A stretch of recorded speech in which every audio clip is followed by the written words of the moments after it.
Zdaj se pa selimo nekaj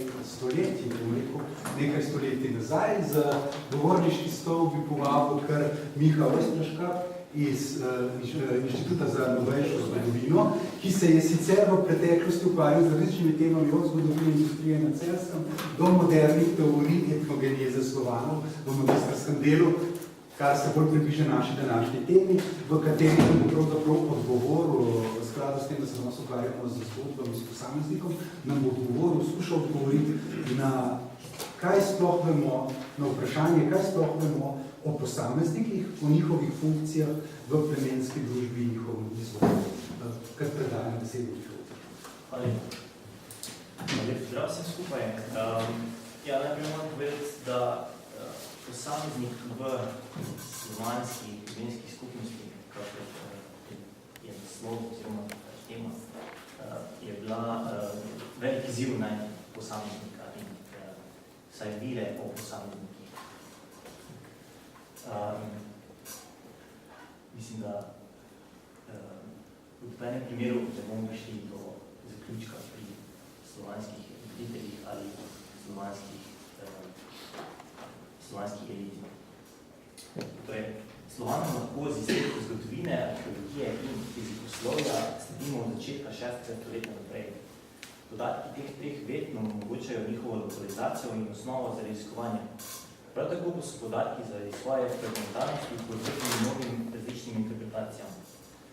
Predstavitev bo osredotočena na čas pozne antike in zgodnjega srednjega veka.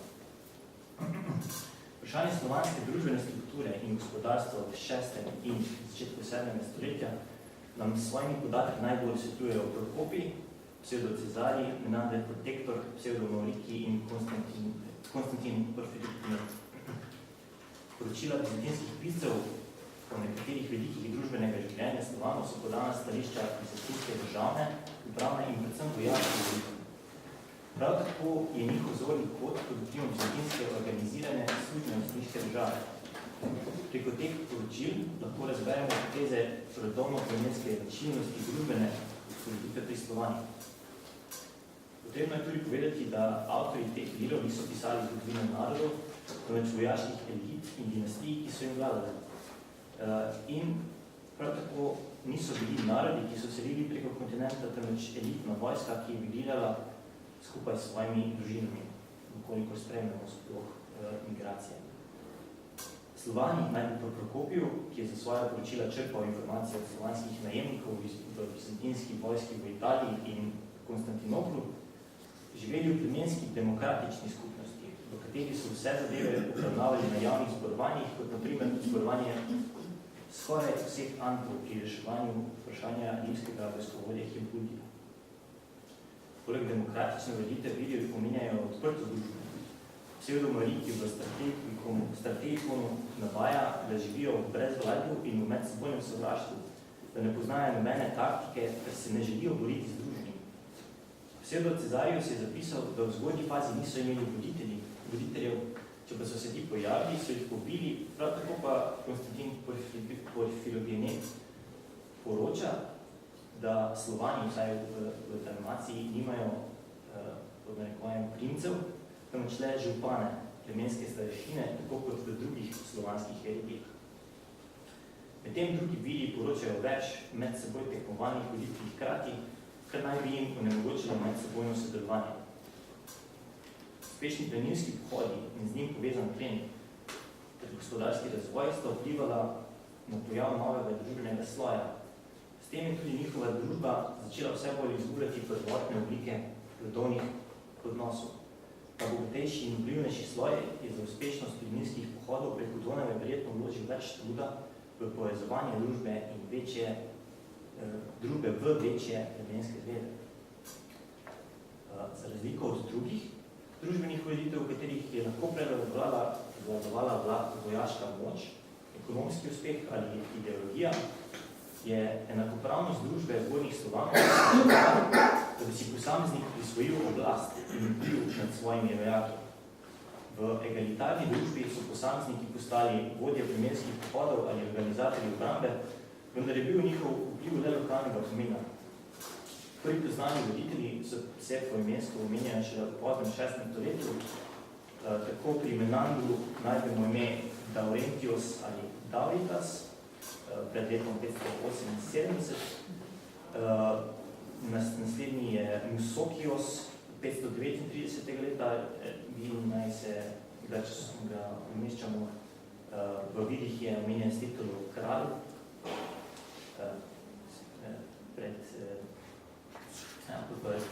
Tretji tak primer je Ardagastos, ki je bil Musokiosov vojskovodja in je plenil v Trakiji. Peregastos je prav tako slovanski vojskovodja. V viru Mirakula Santi Dimitri sledimo ime slovanskega vojskovodje Čapsona, ki je slovanski voditelj, označen v viru kot egzarh Sklavenu in je leta 615 vodil več slovanskih plemen pri napadu na Solun. Dauritas je znan potem, da je potem, ko se je na nek način uprl Avarom in izvajal emilske pohode po bizantinski Trakiji, zavrnil Bajanove poslance z besedami: navajeni smo si lastiti tuje zemlje, ne pa, da si drugi lastijo našo.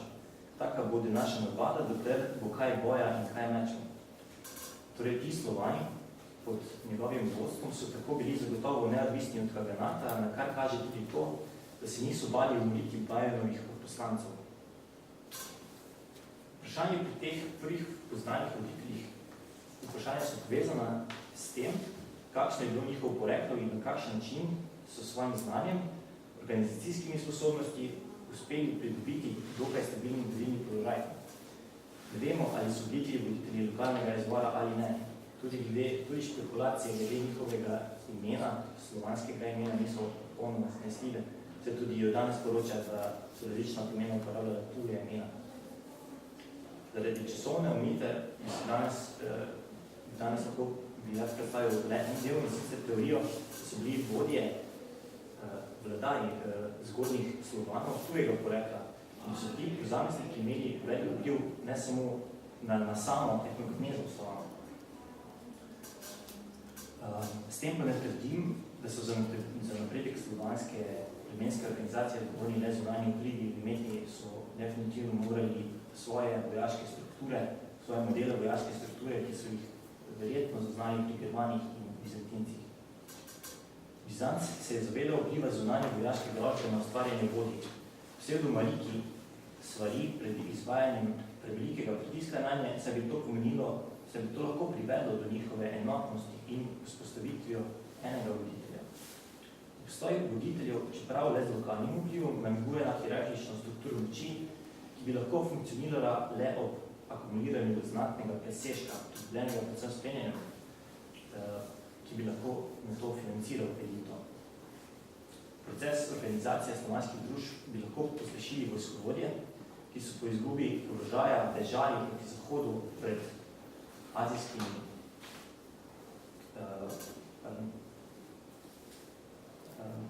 azijskimi nomadi ali tisti, ki so potovali proti vzhodu potem, ko jim je bilo odzeto vodilno mesto med germanskimi ljudstvi. Tak primer vojskovodje je član langobardske kraljeve družine Ilibis. Ta je potem, ko mu je Baku prepričal, da bi podedoval langobardski prestol, citiram, težav k Slovanom. Ko je leta 547 izbruhnila vojna med Langobardi in Gepidi, se je Ilibis svojo langobardsko-slovansko vojsko obrnil k Gepidom s prošnjo po pomoči pri zasedbi langobardskega prestola. Soočen s kasnejši langobardsko-bizantinski vojaški zvezi, ki je premagala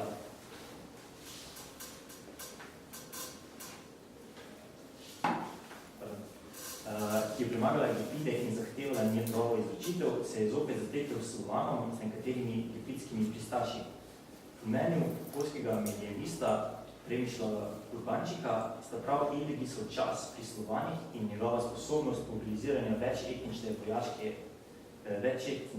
vojske odločila dejavnika pri uspešnih slovanskih napadih po Donavju v letih 548 in 551. Po poročanju Prokopija je poleti leta 550 prišel Illigis v Italijo k totili 6000 konjeniki. Illigisovo prebivanje med Slovani in podpora Lepido v tem obdobju naj bi pripomogla pri oblikovanju slovanskega načina vojskovanja. Saj se pred tem, citiram, nikoli niso upali spustiti v ravnino in se niso bili pripravljeni bojevati na odprtih in ravnih bojiščih.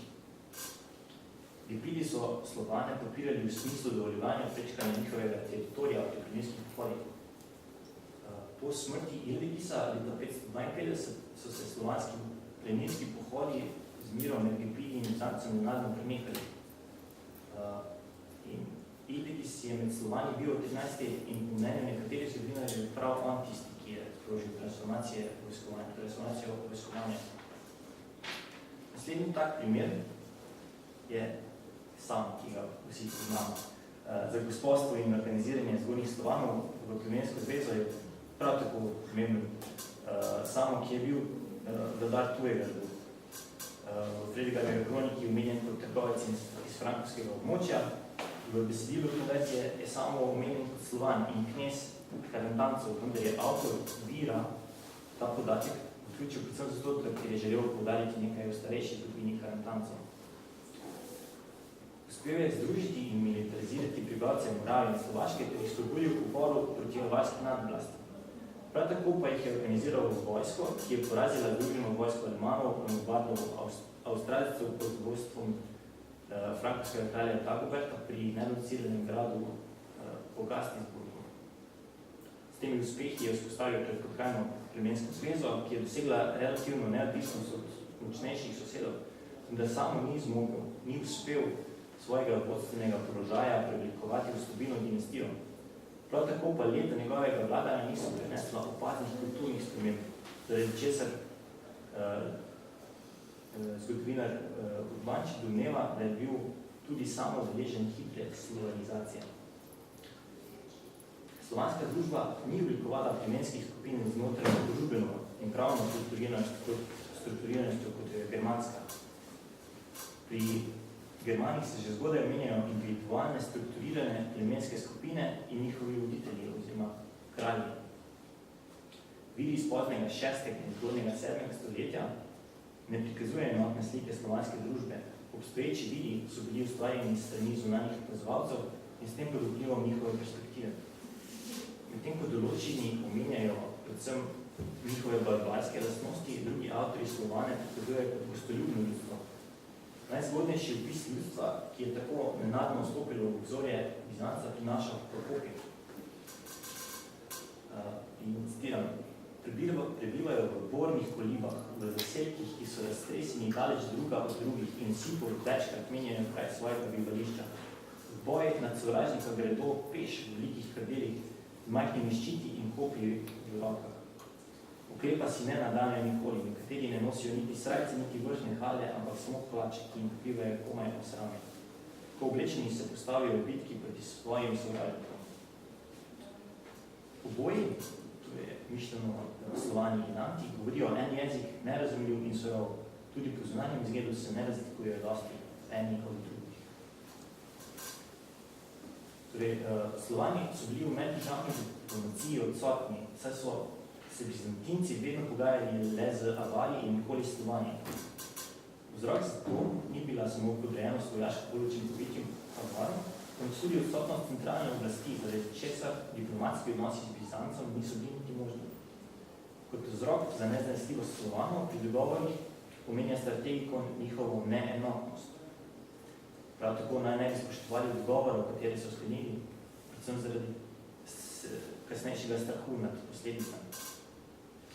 Ko je prišlo do nesoglasja med veljaki, ali sploh ne pridejo do dokončnega sklepa, ali pa se malo drugi uprejo, se naj bi bili med seboj neprestano sprti.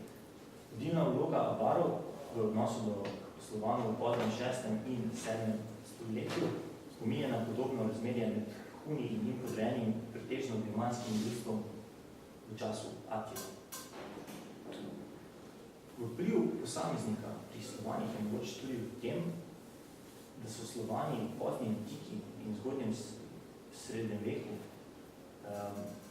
da niso sproducirali lastnih mogočnih voditeljev, kar jim je verjetno na dolgi rok koristilo pri njihovi etnogenezi.